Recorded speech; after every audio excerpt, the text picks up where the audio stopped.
The Audacity software is improving fast, and I think you'll want to pay attention to this.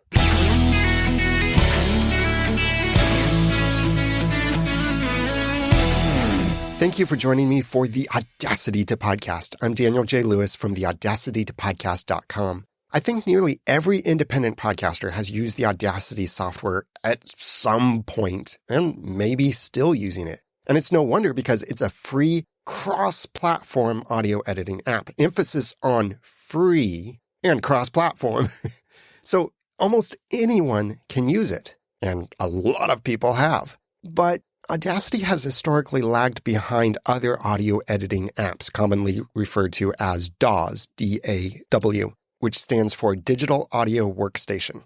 And Audacity is a DAW. I would say it's a matured DAW, but it's lagged behind. However, it's catching up really quickly. After Audacity was acquired by the Muse Group, development sped up and highly needed features have been introduced in the latest versions, starting with version 3.0. The gentleman in charge of Audacity's innovation, who goes by a handle on YouTube, and I think it's pronounced Tantacruel, that gentleman once had a great video introducing his participation on the team, saying, "I joined Audacity." But that video seems to have been removed. It was entertaining, informative, and inspirational as to the future of Audacity. But since that's removed, instead, I recommend that you watch a video on his channel called Who Created Audacity and Why Is It Free? And to help you out, I've put that video in the show notes for this episode at the audacitytopodcast.com/audacity32, or it's a tap or swipe away inside of your app if you can see the link there. I do, by the way, speaking of YouTube, I also recommend that you follow the official Audacity channel on YouTube.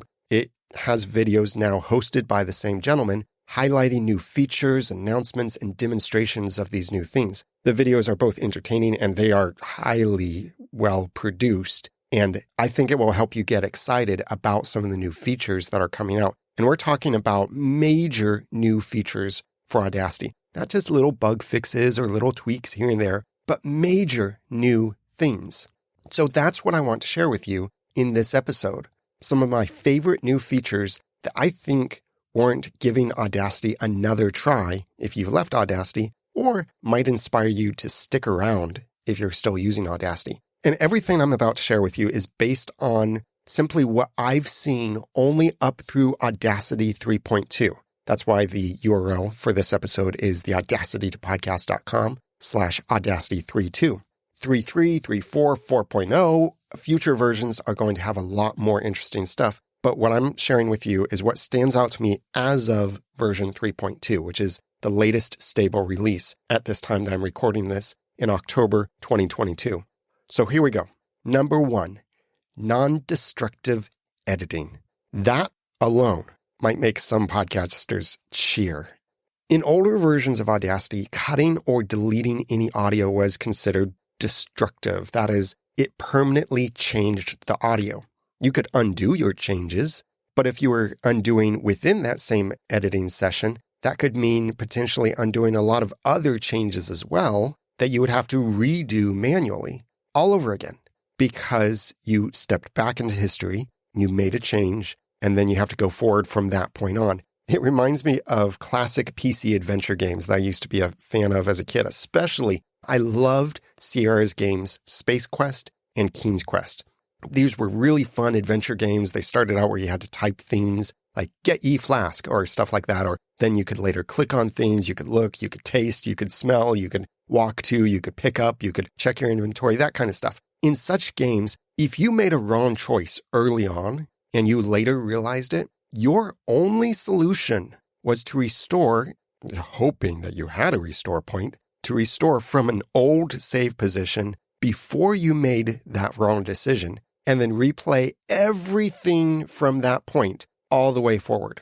I remember Space Quest 4 especially had a couple of these where, I won't spoil anything in case you're interested, but Space Quest 4 had this one spot where you could find something, and if you picked it up and then went to a different portion of the game, you would blow up. Oops. I don't think you had any way of getting rid of that thing in your inventory, so you had to restore back to before you picked it up. Another thing in the same game, Space Quest 4, was there was a point where you choose a particular plug, and you didn't know which one to pick. I think there were maybe 6 choices. Now, these days you can go online and see which one to pick, but oh man, imagine if it was randomized for your game. So the only way to know if you picked the right one is just pick one, play all the way to almost the end of the game, and see if you had the right plug. And if you didn't have the right plug, your only option was to go all the way back to your save position, if you had one before you made that choice, and replay everything all over again. That's what editing audio in Audacity was like until recently. Now, if you cut or delete audio, it doesn't destroy that audio.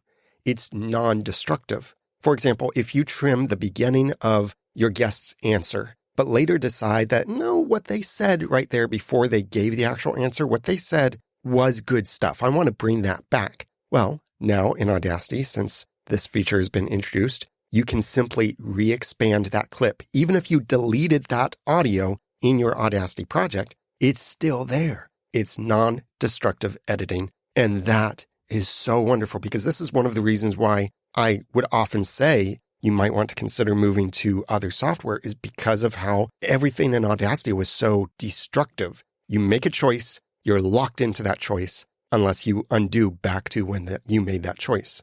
So this is, to me, the number one new standout feature of Audacity. Number 2, real-time effects. In older versions of Audacity, applying an effect such as compression, noise reduction, equalization, and such would permanently change that audio. This was another destructive edit. Even though it wasn't destroying the audio itself, it was destroying the original raw version of that audio. So if you ever decided you wanted to adjust or remove the effects, like maybe you realized later on in your editing project that you overcompressed your audio, the only option was, just like those adventure games, was to go back to the original or any save point that you had before you made that change. If you even had an older version like that or could go back in the undo history. But Audacity 3.2 introduced real-time effects, allowing you to apply effects like a layer on top of your audio. So if, for example, you apply some equalization and later change your mind about it, you can simply adjust the effect on your audio. You don't have to undo. You don't have to restore from a backup. You just go back in and change the settings, which are still there the way that you had them last time, and you can tweak them again to see if they sound better. That is so much easier. You can reorder them, you can edit them, you can remove them, you can add other effects. These real-time effects in Audacity are huge for Audacity. Many other apps have this feature too, but Audacity is catching up very quickly. Number 3, VST3 and other modern plugins. Audacity now supports more plugins than ever before, with support for the industry standard VST3 plugins and more. When you pair this with real-time effects, it means your editing and processing workflow can be better than ever before. No more wondering if that wonderful popular new plugin that everyone is talking about, how it makes their audio better, no more wondering whether it will work in Audacity. It probably will, thanks to this feature. Plugins are the ideal way to extend your editing capabilities and enhance the quality of your recordings. Because Audacity has its own noise removal tool or noise reduction, but maybe you really want to use a different noise reduction plugin. Well, now you can. Or maybe there's a compression plugin or a loudness plugin or special effect plugin that gives you a better result. And previously, the only way to use it might have been to use a different program. Well, now you can probably use that same plugin inside of Audacity, and you don't have to switch to a different app. Plus, if you do actually want to switch to a different app, this actually makes it easier because whether you're switching to Audacity or from Audacity, the third-party plugins will most likely work the same across all of these apps. So it makes transitioning so much easier. Number 4, update notifications. I always hated that the only way to know when an Audacity update was available was to manually check the website or to hear about it from someone else. Now, Audacity checks for updates on its own and notifies you when you open the app. This helps you stay on the latest versions so you can always have the latest stability and the latest features to edit your podcast the best. Yes, I know that implementing this required some privacy policy changes. There was a big hullabaloo about that and some controversy, but that's since smoothed itself out, and it's really pretty standard stuff now. that any kind of auto-updating app requires, because the app has to go check for an update. And in that process, it has to transmit certain information, not personal information, but information about your computer and location. Now, they've adjusted the privacy policy because a lot of people raised some very good, legitimate concerns. So they have adjusted that. But if you want to still protect yourself completely and stay completely offline in your use of Audacity, you have the option to disable those automatic updates, and then you can just continue manually checking for updates on the website. Now, this update process is not yet fully automatic, where you simply click update and it updates the app, restarts it, and you're back to your new version of Audacity now. But I expect that smooth kind of auto-updating feature will be coming to all platforms soon. Number 5, improved user interface, or UI. Audacity's user interface seems locked in the 1990s. Although there are standard conventions that are familiar and shouldn't be changed, and that's one of the reasons why I really don't recommend working with GarageBand, because it changes some of those very familiar standard conventions, but Audacity keeps those. So that's why I say if you need something free, don't use GarageBand, use Audacity. But even then, there was a lot about Audacity that needed to be improved, clarified, cleaned up, or even removed. As Tantacruel pointed out in that first video about Audacity, which unfortunately that video is apparently gone. But as he pointed out, there were so many, I think 6 different zoom buttons that you could press in Audacity. They're cleaning that up. They're removing it. They're simplifying it. Now, these changes are happening slowly. And I know that some people don't like change, because you might be thinking, well, I used to always go here and I could just press this button to get to it. I understand that.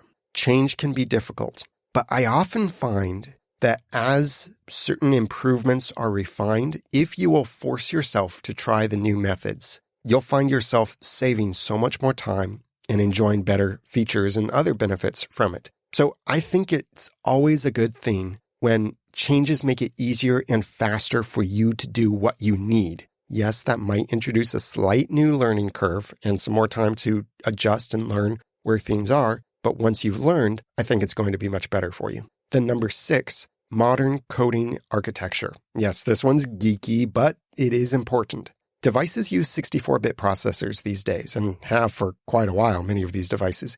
Apple has switched from using Intel CPUs to Apple's own CPUs and systems on a chip. And this is called, under their brand, Apple Silicon, like the M1 chip and M2 chip and so on. Those are their new chips for computers that are based on technology they developed for their iPhone and iPads. And as Audacity supports these modern hardware architectures, it brings performance, huge performance in some cases, and stability improvements. Plus, and this is where it gets really cool, it even prepares the way to bring Audacity to more platforms, like an iPad and more. I know there are different audio editors on iPad and such, and some people have tried to port Audacity to iPad, but now you could potentially have the exact same podcast editing app on any and every device you use, working with the exact same project files, so that you can be editing your podcast on your computer and then seamlessly jump to editing on your iPad or even your iPhone or your Android phone. And it would be a seamless experience like that. That's what's becoming possible by supporting modern coding architecture. So it's not only about the performance and stability, but it's about getting on more platforms and making it easier to support the new apps and platforms as they come out, so there won't be any concerns when you upgrade your system. And number 7, there is more coming in the future. This list that I've shared with you, number 1, non-destructive editing. Number 2, real-time effects. Number 3, VST and other modern plugins. Number 4, update notifications. Number 5, improved user interface. And number 6, modern coding architecture. This list represents only what I think are the most important updates as of right now. And that's only as of Audacity version 3.2. With a large company and more people behind Audacity now than ever before, we can expect to see some more great updates still to come. For example, I expect we'll see Audacity be able to record audio from Skype or Zoom or any kind of online meeting system like that, while also recording your microphone. That is one of the most popular requests I've seen on the forums and stuff, is people asking, how do I record a Skype call in Audacity? Or how do I record a thing that's playing on my computer in Audacity while I'm also recording myself. What if they built that right in to Audacity? That would be fantastic. And maybe there will be some specifically podcasting focused features too. Now, I'm not going to be able to keep this episode updated with the latest changes or the article that's on the website. This is what stands out to me as of Audacity 3.2. And I am excited and hopeful for Audacity's future. So where does Audacity fit now? Because it's no longer just that free kind of archaic app out there. It's catching up. For a while, I've recommended Audacity only when you needed something free, especially if you were just starting your podcast, because spending money on audio editing software could probably be better spent in other places unless you really wanted something that was easier to use or made things a little bit easier for you to get better audio or edit your audio a little better. But with these latest changes in Audacity, and much more still to come, I think they're raising Audacity to be a serious contender, even for apps like Hindenburg and Adobe Audition, which are the two other DAWs that I usually recommend, depending on your circumstances. So should you switch to Audacity? Well, if you're on Hindenburg right now, probably not. But if you're on GarageBand, I definitely would highly recommend switching away from GarageBand, which still does a lot of things rather weirdly. But Hindenburg, I think, is still far ahead of Audacity. And Hindenburg has many features designed for editing spoken content, so it's great for podcasting. But if you're a slave to Adobe's subscription service for Audition, and you're not tied to the rest of Adobe Suite, like unfortunately I am, then you might want to look at Audacity again. Since Audacity is now owned and developed by the Muse Group, I was surprised to see that they don't actually seem to accept donations anymore. Because that was going to be a call to action for this episode, is go support Audacity, go donate to the project. But I couldn't find that, at least not prominently on the site. For the section where they talk about getting involved, they do still have plenty of opportunities. So there is still an opportunity for you to contribute some time or talent to Audacity, whether you're a user, a developer, a tester, a documenter, a translator, or something else like that. There are ways that you can get involved if you want to help improve Audacity. So as one of the inspirations for my own podcast and the tool that got me started podcasting, way back in 2005 when I first started listening to podcasts, I was already familiar with Audacity, and that was part of the thing that helped me realize that I had the tools and probably enough knowledge to launch my own podcast, which I didn't actually do until 2007. But Audacity was one of those things that enabled me to do it. And your story might be similar, where Audacity helped you to get your podcast going. Maybe you still edit with Audacity. I know some professional audio editors who still use Audacity. So the Audacity software will always have a special place in my heart. And I hope that this episode has inspired you to take another look at Audacity and take another consideration of recommending Audacity more often to other podcasters out there, because Audacity is improving fast. I've mentioned a few links in this episode, some videos, and some other things. If you want to check them out, then tap or swipe inside your app to get to the episode notes, or go to theaudacitytopodcast.com/Audacity32. And now that I've given you some of the guts and taught you some of the tools, it's time for you to go start and grow your own podcast for passion and profit. I'm Daniel J. Lewis from theaudacitytopodcast.com. Thanks for listening.